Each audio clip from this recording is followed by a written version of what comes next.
എല്ലാവർക്കും നമസ്കാരം. ഇന്ന് ഞാനിവിടെ പറയാൻ പോകുന്നത് രണ്ട് കാക്കകളുടെ കഥയാണ്. രണ്ട് കാക്കയോ? ശരി ശരി ശരി. ചിന്നു കാക്കയും മിന്നു കാക്കയും നല്ല കൂട്ടുകാരായിരുന്നു. ഒരിക്കൽ അവർ തമ്മിൽ വെറുതെ ഒരു തക്കം. ഞാനാണ് നിന്നേക്കാൾ മിടുക്കി. അല്ല, ഞാനാണ് മിടുക്കൻ. അല്ലെന്നേ, ഞാൻ തന്നെ മിടുക്കി. ആര് പറഞ്ഞു?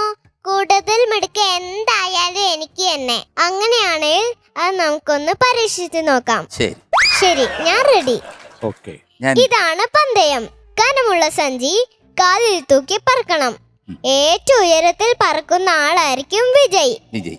രണ്ടുപേരും പന്തയത്തിന് തയ്യാറായി. ദുഷ്ട മനസ്സുള്ള ചിന്നുകാക്ക തന്റെ സഞ്ചിയിൽ പഞ്ഞിത്തുണ്ടുകൾ നിറച്ചിട്ട് പഞ്ഞിത്തുണ്ടുകൾ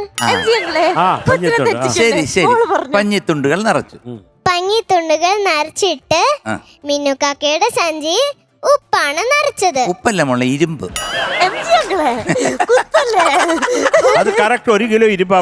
മിന്നുകാക്കയുടെ സഞ്ചിയിൽ ഉപ്പാണ് നിറച്ചത്.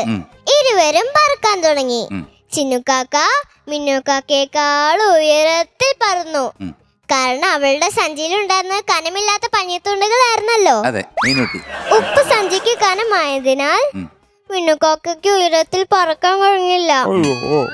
കുറച്ചു നേരം കഴിഞ്ഞപ്പോൾ മഴ പെയ്യാൻ തുടങ്ങി.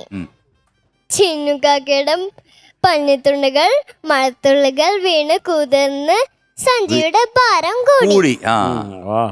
മിന്നുകാക്കയുടെ സഞ്ചിയിലെ ഉപ്പ് മഴവെള്ളത്തിൽ അലിഞ്ഞു പോവുകയും ചെയ്തു. അതോടെ സഞ്ചിയുടെ കനവും കുറഞ്ഞു. അതോടെ മിന്നുകാക്ക ഉയരത്തിൽ പറക്കുകയും പന്തയത്തിൽ വിജയിക്കുകയും ചെയ്തു. ഈ കഥയുടെ ഗുണപാഠം എന്താണ്? മറ്റുള്ളവരെ സഹിച്ചുകൊണ്ട് നമുക്ക് ഒരിക്കലും വിജയിക്കാൻ സാധിക്കില്ല. എപ്പോഴും സത്യം മാത്രമേ വിജയിക്കുള്ളൂ. നന്ദി. ഇരുമ്പായിരുന്നെങ്കിലേ അത് അലിയത്തില്ല. മണ്ടൻ, ഞാനാണ് ഇരുമ്പ് വെച്ചേനെ.